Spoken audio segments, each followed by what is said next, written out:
Hello friends, good morning. நான் உங்கள் பிரியா பேசுகிறேன். எல்லாரும் எப்படி இருக்கீங்க? இன்றைக்கி நம்ம இந்த வீடியோவில் என்ன பார்க்க போகிறோம்னு பார்த்தீங்கன்னா, நம்ம டே டு டே லைஃப்பில் யூஸ் ஆகக்கூடிய சூப்பரான டிப்ஸ்லாம் பார்க்க போகிறோங்க. வீடியோவை ஸ்கிப் பண்ணாமல் பாருங்கள் ஃப்ரெண்ட்ஸ். அப்போ தான் நான் என்ன சொல்ல வரேன் அப்படின்றது உங்களுக்கு கிளியராக புரியும். ஓகே ஃப்ரெண்ட்ஸ், இப்போ நம்ம வீடியோக்குள்ளே போகலாம். வீடியோக்குள்ளே போகிறதுக்கு முன்னாடி நீங்கள் நம்மளுடைய சேனலை ஃபஸ்ட் டைம் பார்க்குறீங்க அப்படின்னா மறக்காமல் சப்ஸ்கிரைப் பண்ணி வச்சுக்கோங்க ஃப்ரெண்ட்ஸ். அதுக்கு பக்கத்தில் இருக்க பெல் பட்டனையும் ப்ரெஸ் பண்ணுங்கள். அதுக்கு பக்கத்தில் இருக்க ஆளுன்ற பட்டனையும் ப்ரெஸ் பண்ணுங்கள் ஃப்ரெண்ட்ஸ். அப்போ தான் நான் போடுற வீடியோஸ் உங்களுக்கு உடனுக்குடனே நோட்டிஃபிகேஷன் வரும். ஓகே ஃப்ரெண்ட்ஸ், இப்போ நம்ம டிப்ஸ் நம்பர் 1 பார்க்க போகிறோம். டிப்ஸ் நம்பர் 1ல் இந்த மாதிரி ரைஸ் பேக்ஸை வந்து எப்படி ரீயூஸ் பண்ணுறதுன்னு பார்க்கலாங்க. பாருங்கள், இந்த மாதிரி பிளாஸ்டிக் ரைஸ் பேக்ஸ்லாம் வரும் இல்லைங்களா? அது பிளாஸ்டிக்காக இருந்தாலும் பரவாயில்ல, இல்லை காட்டனில் இருக்கக்கூடிய ரைஸ் பேக்ஸாக இருந்தாலும் ஓகேங்க, எடுத்துக்கோங்க. அந்த ரைஸ் பேக்ஸை கைப்பிடிகளெல்லாம் கட் பண்ணிவிட்டு எக்ஸ்ட்ராஸ்லாம் கட் பண்ணி ரிமூவ் பண்ணிவிடுங்க. ரிமூவ் பண்ணிவிட்டு உள்பக்கம் வெளியே இருக்க மாதிரி திருப்பி விட்டுக்கோங்க. இந்த மாதிரி திருப்பி விடும்பொழுது நமக்கு அந்த லெட்டர்ஸ் எல்லாமே வந்து பார்த்திங்கன்னா மறைஞ்சிரும். வெளியே வந்து பார்த்திங்கன்னா பார்க்குறதுக்கு நீட்டாக இருக்குங்க. பாருங்கள், இந்த மாதிரி நல்லா கை வச்சு திருப்பி விட்டுருங்க ஃப்ரெண்ட்ஸ். அவ்வளோதாங்க. இப்போ நம்மளுக்கு பாருங்கள் ஃப்ரண்ட்டில் வந்து எப்படி நீட்டாக இருக்குதுன்னு சொல்லிட்டு லெட்டர்ஸ் எல்லாமே உள்ளே போயிடுச்சு. இப்போ நம்ம அந்த ரைஸ் பேக்குடைய மேல் பக்கத்தை இந்த மாதிரி மடித்து விட்டுக்கோங்க. பாருங்கள், ஒரு 6லேருந்து 7 சென்டிமீட்டர் வெளிப்பக்கமாக இருக்க மாதிரி மடித்து விட்டுக்கணும். மடித்து விட்டுட்டு கார்ட்போர்ட் பாக்ஸுடைய அட்டையை வந்து பார்த்திங்கன்னா இந்த மாதிரி சின்ன சின்ன துண்டுகளாக கட் பண்ணி வச்சுக்கோங்க. 2 சைடு வந்து பார்த்திங்கன்னா நீளமாகவும், 2 சைடு வந்து பார்த்திங்கன்னா கொஞ்சம் நீளம் கம்மியாகவும் பார்த்து கட் பண்ணிக்கோங்க. கட் பண்ணிவிட்டு நம்ம கட் பண்ணி வச்சுருக்க அந்த அட்டைகளை நம்ம மடித்து விட்டோம் இல்லைங்களா ரைஸ் பேக், அதுக்கு உள்பக்கமாக இந்த மாதிரி இன்செர்ட் பண்ணிவிட்டு ஸ்டாப்லர் வந்து பண்ணி எடுத்துக்கோங்க. அந்த ரைஸ் பேக்கையும் அந்த அட்டையையும் வச்சு நீங்கள் ஸ்டாப்லர் பண்ணிக்கலாம். பாருங்கள், ஆப்போசிட் சைட்லையும் நான் வந்து அந்த அட்டையை இன்செர்ட் பண்ணிவிட்டு ஸ்டாப்லர் வந்து பண்ணி எடுத்துக்கிறேன். இந்த மாதிரி நம்ம ஸ்டாப்லர் பண்ணி எடுக்கும்பொழுது நம்ம உள்ளே வச்சுருக்க அந்த அட்டை வந்து பார்த்திங்கன்னா வெளியே வராதுங்க. ஸ்டாப்லர் பண்ணி முடித்த பிறகு அப்படியே விட்டுறாதீங்க. பாருங்கள், அந்த பின் வந்து பார்த்திங்கன்னா கொஞ்சம் ஓப்பனாக இருக்க மாதிரி இருக்கும். ஸோ ஓப்பனாக இருக்கக்கூடிய அந்த பின்னை வந்து நல்லா வந்து லாக் பண்ணி விட்டுருங்க. அப்போ தான் யூஸ் பண்ணும்போது கம்ஃபர்டபுளாக இருக்குங்க. இப்போ நம்ம டைரக்ட் ஆப்போசிட் சைடில், அதுக்கு ஆப்போசிட் சைடில் மற்ற 2 பக்கங்களில் அட்டையை வச்சு இந்த மாதிரி இன்செர்ட் பண்ணிக்கலாங்க. இந்த மாதிரி இன்செர்ட் பண்ணிட்டோம் அப்படின்னா நம்மளுக்கு ஒரு ரெக்டாங்கிள் ஷேப் டாப் போர்ஷன் வந்து கிடைக்குங்க. பாருங்கள், நான் இன்செர்ட் பண்ணி முடிச்சிட்டேன். இந்த மாதிரி ஃபுல்லாக 4 பக்கமும் இன்செர்ட் பண்ணிவிட்டு ஸ்டாப்லர் பண்ணி விட்டுருங்க ஃப்ரெண்ட்ஸ். பாருங்கள், நான் பண்ணி முடிச்சிட்டேன். அவ்வளோதாங்க. இப்போ நம்ம அந்த பின்னை வந்து நல்லா அடித்து எடுத்துக்கலாம். இந்த மாதிரி அடித்து எடுத்துட்டோம் அப்படின்னா அந்த பின் வந்து ஓப்பன் ஆகாமல் கம்ஃபர்டபுளாக இருக்கும் யூஸ் பண்ணுறதுக்கு. பாருங்கள், எனக்கு வந்து ஸ்கொயர் ஷேப்பில் கிடச்சிருக்குங்க. உங்களுக்கு ரெக்டாங்கிள் ஷேப்பில் வேணும்னா உங்களுக்கு ரெக்டாங்கிள் ஷேப்பில் ரெடி பண்ணி எடுத்துக்கோங்க. நம்ம அட்டையை வந்து வைக்கிறோம் இல்லைங்களா, அதுக்கேற்ற மாதிரி தான் ஷேப் கிடைக்கும். உள்ளே வந்து பார்த்திங்கன்னா ஒரு அட்டையை வந்து கட் பண்ணி வச்சுட்டேன், கார்ட்போர்ட் பாக்ஸுடைய அட்டையை. அவ்வளோதாங்க, நம்மளுடைய சூப்பரான லாண்ட்ரி பேக் ரெடி ஆகிடுச்சு. இந்த லாண்ட்ரி பேக்கில் உங்களுடைய அழுக்கு துணிகள் எல்லாம் போட்டு நீங்கள் வாஷிங் மிஷின் பக்கத்தில் வச்சு யூஸ் பண்ணிக்கலாங்க. இந்த பேக்கை வந்து பார்த்திங்கன்னா உங்களுக்கு எந்த ரூமில் வேணுமோ அந்த ரூமில் வச்சுக்கலாம். நான் வந்து வாஷிங் மிஷின் பக்கத்துலேயே வச்சுருக்கேங்க. அது மாதிரி வைக்கும்பொழுது நம்ம குழந்தைங்க குளிச்சுட்டு வந்தாங்க அப்படின்னா அழுக்கு துணியை அந்த பாக்ஸ்லேயே போட்டுட்டு போயிடுவாங்க. நம்மளுக்கும் வாஷிங் மிஷின் பக்கத்தில் இருந்துச்சு அப்படின்னா வாஷிங் மிஷினில் துணி வாஷ் பண்ணும்பொழுது இந்த லாண்ட்ரி பேக்லேருந்து எடுத்து நம்ம டேரெக்டாக மிஷினில் போட்டுக்கலாங்க. ரொம்பவே கம்ஃபர்டபுளாக இருக்கும். பாருங்கள், நான் வந்து இந்த மாதிரி வாஷிங் மிஷின் பக்கத்தில் தான் வச்சுருக்கேன். உங்களுக்கு தேவைப்பட்டால் நீங்கள் பெட்ரூமில் ஒரு ஓரமாக கூட டோர் பேக் சைடோ இல்லை வந்து ஏதாச்சும் ஒரு மூலையில் வச்சுட்டிங்க அப்படின்னா ட்ரெஸ் சேஞ்ச் பண்ணும்பொழுது அழுக்கு துணிகளை இதில் போட்டுக்கலாங்க. ரொம்பவே கம்ஃபர்டபுளாக இருக்கும், ரொம்ப நீட்டாக அழகாக இருக்குங்க. பாருங்கள், இந்த லாண்ட்ரி பேக் உங்களுக்கு பிடிச்சிருந்தது அப்படின்னா மறக்காமல் இந்த வீடியோவுக்கு ஒரு லைக்கை தட்டி விட்டுருங்க ஃப்ரெண்ட்ஸ். இப்போ நம்ம நெக்ஸ்ட் டிப்ஸ் பார்க்கலாம். டிப்ஸ் நம்பர் 2 பார்க்க போகிறோம். டிப்ஸ் நம்பர் 2ல் என்ன பார்க்க போகிறோம்னு பார்த்தீங்கன்னா, நம்ம பாத்திரம்லாம் வாஷ் பண்ணி முடித்த பிறகு இந்த சிங்கில் வந்து பார்த்திங்கன்னா ஒரு மாதிரி பேட் ஸ்மெல் வந்துக்கிட்டே இருக்கும். அது மட்டும் இல்லாமல் சிங்க்கு க்ளீன் பண்ணி முடித்தாலும் கூட அந்த ஸ்மெல் வந்து போகவே போகாதுங்க. ஸோ அதை அவாய்ட் பண்ணுறதுக்கு பாத்திரம்லாம் வாஷ் பண்ணி முடித்த பிறகு நீங்கள் சிங்க்கை வந்து இந்த மெத்தடில் க்ளீன் பண்ணி பாருங்கள். 2 பொருள் இருந்தால் போதுங்க, உங்கள் சிங்க் வந்து பேட் ஸ்மெல் இல்லாமல் சூப்பராக இருக்கும். இந்த மாதிரி கல் உப்பு வந்து ஒரு ஸ்பூன் எடுத்து அழகாக தூவி விட்டுருங்க. தூவி விட்டுட்டு கொஞ்சமாக சபீனா எடுத்து தூவிக்கோங்க.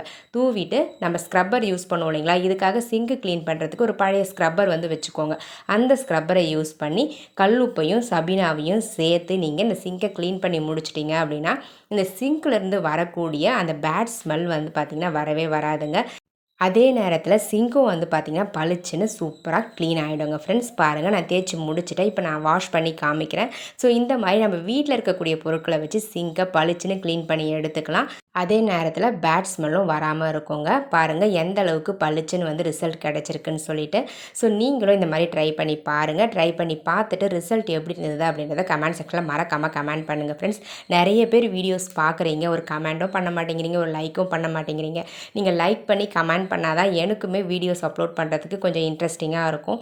ஸோ ப்ளீஸ் வீடியோ பிடிச்சிருந்தது அப்படின்னா கண்டிப்பாக லைக் பண்ணுங்கள். உங்களுக்கு ஏதாச்சும் சஜஷன் இருந்துச்சுனாலும் கமெண்ட் செக்ஷனில் கமெண்ட் பண்ணுங்கள் ஃப்ரெண்ட்ஸ். இப்போ நம்ம நெக்ஸ்ட் டிப்ஸ் பார்க்கலாம். டிப்ஸ் நம்பர் 3 பார்க்க போகிறோம். டிப்ஸ் நம்பர் 3ல என்ன பார்க்க போகிறோம்னு பார்த்தீங்கன்னா, இந்த மாதிரி பிளாஸ்டிக் மூடிகளை எப்படி யூஸ் பண்ணுறதுன்னு பார்க்கலாங்க. நான் வந்து ஒரு பெரிய சைஸ் மூடியும் கோல்கேட் டியூபுடைய சின்ன சின்ன மூடிகள் இருக்கு இல்லைங்களா, அந்த மூடி வந்து ஒரு 3 மூடி எடுத்திருக்கேன். நீங்கள் இதுக்கு பதிலாக இங்கு பாட்டிலுடைய மூடி, ஐ ட்ராப்ஸுடைய மூடிலாம் இருக்கும் இல்லைங்களா, அந்த குட்டி குட்டி மூடியை கூட இந்த டிப்ஸுக்கு பயன்படுத்திக்கலாங்க. ஃபஸ்ட்டு நம்ம அந்த மூடிகளை நல்லா வாஷ் பண்ணி எடுத்துக்கலாம். வாஷ் பண்ணி எடுத்த பிறகு நான் எப்படி ஓட்டுறனோ அந்த மாதிரி க்ளூ அப்ளை பண்ணி இந்த மூடிகளை ஒட்டி எடுத்துக்கோங்க ஃப்ரெண்ட்ஸ். இப்போ நம்ம சப்ஸ்கிரைபர் எல்லாருக்குமே ஒரு பெரிய ஹாய் சொல்லிக்கலாங்க. ஜஷ்வந்த், சாய் கிராஃப்ட், அன்னபூரணி, சகாயா ஃப்ளோவியா, கார்த்திகா தேவி, தியா, சாய் பவித்ரா, இவங்க எல்லாருக்குமே ஒரு பெரிய ஹாய் சொல்லிக்கலாங்க ஃப்ரெண்ட்ஸ். ஓகே ஃப்ரெண்ட்ஸ், இப்போ நம்ம வீடியோக்குள்ளே போகலாம். பாருங்கள், அந்த மூடிகளை நான் ஹாட் க்ளூ யூஸ் பண்ணி ஒட்டி முடிச்சிட்டேன். அடுத்தது மேலே வந்து 2 ஹோல்ஸ் போட்டிருக்கேன். அந்த ஹோல்ஸில் ஒரு கனமான கயிறை இன்சர்ட் பண்ணி நான் வந்து ஹேங் பண்ணுறதுக்கு யூஸ் பண்ணிக்க போகிறேங்க. இதுக்கு மேலே நீங்கள் பெயிண்ட் பண்ணணும் அப்படின்னாலும் பெயிண்ட் பண்ணி நீங்கள் யூஸ் பண்ணிக்கலாம். அப்படி இல்லைனா இதே மாதிரி டைரெக்டாக கூட யூஸ் பண்ணிக்கலாங்க. இதை நான் வந்து ஒரு ஐடி கார்டில் வந்து ஹேங் பண்ணி வைக்கக்கூடிய ஒரு ஹோல்டராக யூஸ் பண்ணிக்க போகிறேன். அதே மாதிரி நம்ம கழுத்தில் போடக்கூடிய செயின், குழந்தைங்களுடைய மணிகள்லாம் இதில் நீங்கள் ஹேங் பண்ணி யூஸ் பண்ணிக்கலாம். ஓகே ஃப்ரெண்ட்ஸ், இந்த டிப்ஸ் பிடிச்சிருந்தது மறக்காம இந்த வீடியோக்கு ஒரு லைக்கை தட்டி விட்டுருங்க. இப்போ நம்ம டிப்ஸ் நம்பர் 4 பார்க்க போகிறோம். டிப்ஸ் நம்பர் 4ல் என்ன பார்க்க போகிறோம்னு பார்த்தீங்கன்னா, நம்ம வீட்டில் தக்காளிலாம் வாங்கினோம் அப்படின்னா ஃப்ரிட்ஜில் வந்து ஒரு கவரில் போட்டு ஸ்டோர் பண்ணி வச்சுருவோம். எப்படி தான் நம்ம ஸ்டோர் பண்ணி வச்சாலும் ஒரு 1 வீக்குக்கு மேலே அந்த தக்காளி தாங்கவே தாங்காதுங்க. அதுக்குள்ளவே வந்து பார்த்திங்கன்னா நிறைய தக்காளி கெட்டு போக ஆரம்பிச்சிடும். ஸோ அதெல்லாம் அவாய்ட் பண்ணுறதுக்கு இந்த டிப்ஸ் ரொம்பவே யூஸ்ஃபுல்லாக இருக்குங்க. நார்மலாக நம்ம தக்காளி வாங்கிட்டு வந்ததுமே ஒரு பவுலில் வந்து தண்ணியை போட்டுக்கோங்க. தண்ணி வந்து ஃபில் பண்ணிவிட்டு அதில் தக்காளியெல்லாம் போட்டுட்டு ஐஸ் க்யூப்ஸ் வந்து ஆட் பண்ணிக்கோங்க. ஐஸ் க்யூப்ஸ் ஆட் பண்ணிவிட்டு இந்த தக்காளியை ஒரு அரை மணி நேரம் அந்த தண்ணியிலேயே அப்படியே இருக்கட்டும்னு விட்டுருங்க ஃப்ரெண்ட்ஸ். இந்த ஐஸ் க்யூப்ஸ்லாம் கரைஞ்சி அந்த சில்லு தண்ணியில் வந்து பார்த்திங்கன்னா தக்காளி வந்து நல்லா ஃப்ரெஷ்ஷாக வந்து மாறிடுங்க உங்களுக்கு. அதுக்கப்புறம் இந்த தக்காளியை என்ன பண்ணலாம் அப்படின்னா, ஒரு நல்ல கிளாத், காட்டன் கிளாத், ட்ரையான கிளாத்தை வச்சு நீங்கள் தொடச்சி எடுத்துக்கணும். ஸோ தக்காளியில் வந்து ஈரம் இல்லாத மாதிரி நீங்கள் அந்த துணியை வச்சு நீங்கள் தொடச்சி இந்த தக்காளியை நம்ம எப்படி வந்து சேவ் பண்ணலாம் அப்படின்னு பார்க்கலாங்க. பாருங்கள், ஐஸ் க்யூப்ஸ்லாம் கரைஞ்சிடுச்சு. தக்காளியை நல்லா வாஷ் பண்ணி முடிச்சிட்டேன்.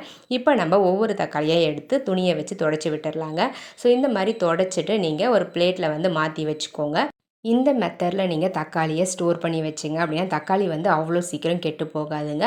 ரொம்ப நாளைக்கு கெடாமல் உங்களுக்கு யூஸ்ஃபுல்லாக இருக்குங்க. ட்ரை பண்ணி பாருங்கள். நான் எல்லா தக்காளிகளையுமே எடுத்து இந்த துணியில் துடைச்சிட்டு ஈரம் இல்லாமல் ஒரு பிளேட்டில் வந்து மாற்றிக்கிறேன். நம்ம தக்காளி வாங்கிட்டு வந்ததும் அப்படியே எடுத்து ஃப்ரிட்ஜில் ஸ்டோர் பண்ணோம் அப்படின்னா அதில் ஒரு சில தக்காளி வந்து பார்த்திங்கன்னா கெட்டு போயிருக்கும், அதாவது நெசங்கி போயிருக்கலாம். ஸோ அந்த தக்காளி வந்து பார்த்திங்கன்னா நாளடைவில் உங்களுக்கு கெட்டு போயிடும். அந்த தக்காளி கெட்டு போன தண்ணி வந்து மற்ற தக்காளியில் பட்டால் மற்ற தக்காளிகளும் டேமேஜ் ஆகும். ஸோ அதனால் தக்காளி வாங்கிட்டு வந்ததும் ஃபஸ்ட்டு இந்த மாதிரி வாஷ் பண்ணிவிட்டு ஒரு துணி வச்சு தொடச்சி விட்டுருங்க. தொடச்சிட்டு ஒரு முறத்தில் வந்து பார்த்திங்கன்னா இந்த மாதிரி பேப்பர்ஸை வந்து கிழித்து போட்டு விட்டுருங்க. அடியில் கிழித்து போட்டுட்டு அதுக்கப்புறம் இந்த தக்காளியை வந்து பார்த்திங்கன்னா அந்த பேப்பருக்கு மேலே வச்சு விட்டுட்டிங்கன்னா இந்த தக்காளியிலேருந்து ஏதாச்சும் தண்ணி அப்படி லீக் ஆச்சு அப்படின்னா கூட உங்களுக்கு அந்த பேப்பர்ஸ் வந்து அப்சர்வ் பண்ணிக்கும். அதே மாதிரி அந்த தக்காளி எப்போவுமே ட்ரையாக தான் இருக்கும். நம்ம வாஷ் பண்ணும்பொழுதே ஏதாச்சும் டேமேஜ் இருந்துச்சு தக்காளியில் அப்படின்னா அந்த தக்காளியை தனியாக ரிமூவ் பண்ணி எடுத்துருங்க. இதே தக்காளி கூட நீங்கள் சேர்த்து வைக்கக்கூடாது. ஸோ ஃப்ரெஷ்ஷாக இருக்க தக்காளியை மட்டும் இந்த மாதிரி தனியாக நீங்கள் ஸ்டோர் பண்ணி யூஸ் பண்ணிங்க அப்படின்னா இந்த தக்காளி வந்து கெட்டு போகாமல் ரொம்ப நாளைக்கு இருக்குங்க. ட்ரை பண்ணி பாருங்கள் ஃப்ரெண்ட்ஸ். இப்போ நம்ம நெக்ஸ்ட் டிப்ஸ் பார்க்கலாங்க. டிப்ஸ் நம்பர் 5 பார்க்க போகிறோம். டிப்ஸ் நம்பர் 5ல் என்ன பார்க்க போகிறோம்னு பார்த்தீங்கன்னா, சிங்கில் இருக்கக்கூடிய அடைப்பை வந்து ஈஸியாக எப்படி நம்ம வீட்டில் இருக்கக்கூடிய பொருட்களை வச்சு ரிமூவ் பண்ணுறதுன்னு பார்க்கலாங்க. பாருங்கள், இந்த மாதிரி தண்ணி போகாமல் இருந்துச்சு சிங்கில் அப்படின்னா இந்த டிப்ஸை ட்ரை பண்ணுங்கள் ஃப்ரெண்ட்ஸ். அதுக்கு ஃபஸ்ட்டு வந்து பார்த்திங்கன்னா ஒரு நல்ல பெரிய பாத்திரமாக எடுத்துக்கோங்க. தண்ணியை வந்து நல்லா ஹீட் பண்ணி எடுத்துக்கோங்க ஃப்ரெண்ட்ஸ். பாருங்கள், நான் தண்ணியை வந்து ஹீட் பண்ணி எடுத்துட்டேன். ரொம்ப கொதிக்க எடுக்காதீங்க. அதாவது ஓரளவுக்கு நல்லா சூடாக இருக்க மாதிரி எடுத்துக்கோங்க. இதில் வந்து ஒரு ஸ்பூன் அளவுக்கு ஹார்பிக் வந்து ஆட் பண்ணிவிட்டு நல்லா அந்த தண்ணியில் வந்து மிக்ஸ் பண்ணி விட்டுருங்க. தண்ணி வந்து சூடாக இருக்கணும், பட் ரொம்ப சூடாக இருக்கக்கூடாது. ஓகேங்களா? இப்போ நம்ம இந்த தண்ணியை சிங்கில் வந்து ஊற்றி விட்டுறலாங்க. நான் வந்து அந்த ஹோல்ஸ் இருக்குங்களா, அது வழியாக நல்லா இந்த தண்ணியை ஊற்றி விட்டுட்டேன். அதுக்குள்ளே இருக்கக்கூடிய எல்லா அழுக்குமே ரிமூவ் ஆகிடுச்சுங்க. இந்த மாதிரி நம்ம மந்த்லி ஒன்ஸ் செஞ்சோம் அப்படின்னா அந்த டியூப்பில் வந்து எந்த அழுக்கும் சேரவே சேராது. அப்படியே சேர்ந்துருந்தாலும் அந்த அழுக்கு எல்லாமே இந்த தண்ணி மூலிமா நம்மளுக்கு ரிமூவ் ஆகிடுங்க. ஹாட் வாட்டர் ப்ளஸ் ஹார்பிக் இது ரெண்டுமே சூப்பராக வேலை செய்யும். ஸோ பார்த்துருப்பீங்க தண்ணி வந்து எந்த அளவுக்கு ஃப்ளோவாக வந்து போகுதுன்னு சொல்லிட்டு. நீங்களும் உங்களுக்கு தேவைப்பட ட்ரை பண்ணி பாருங்கள் ஃப்ரெண்ட்ஸ். ஓகே ஃப்ரெண்ட்ஸ், என்னுடைய ஐடியாஸ்லாம் உங்களுக்கு பிடிச்சிருந்தது அப்படின்னா மறக்காமல் இந்த வீடியோவுக்கு ஒரு லைக்கை தட்டி விட்டுருங்க ஃப்ரெண்ட்ஸ். வீடியோஸை உங்கள் ஃப்ரெண்ட்ஸ் அண்ட் ரிலேட்டிவ்ஸ் கூட ஷேர் பண்ணிக்கோங்க. மறக்காமல் நம்மளுடைய சஞ்சு கிரியேட்டிவ் கார்னர் யூடியூப் சேனலை சப்ஸ்கிரைப் பண்ணி வச்சுக்கோங்க ஃப்ரெண்ட்ஸ். அதுக்கு பக்கத்தில் இருக்க பெல் பட்டனையும் ப்ரெஸ் பண்ணுங்கள். அதுக்கு பக்கத்தில் இருக்க ஆல் பட்டனையும் ப்ரெஸ் பண்ணுங்கள் ஃப்ரெண்ட்ஸ். அப்போ தான் நான் போகிற வீடியோஸ் உங்களுக்கு உடனுக்குடனே நோட்டிஃபிகேஷன் ஆகும். அதே மாதிரி நம்மளுடைய ஃபர்ஸ்ட் யூடியூப் சேனல் சமையல் யூடியூப் சேனலையும் சப்ஸ்கிரைப் பண்ணி சப்போர்ட் பண்ணுங்கள் ஃப்ரெண்ட்ஸ். ஓகே ஃப்ரெண்ட்ஸ், நெக்ஸ்ட் வீடியோவில் பார்க்கலாம். பாய்.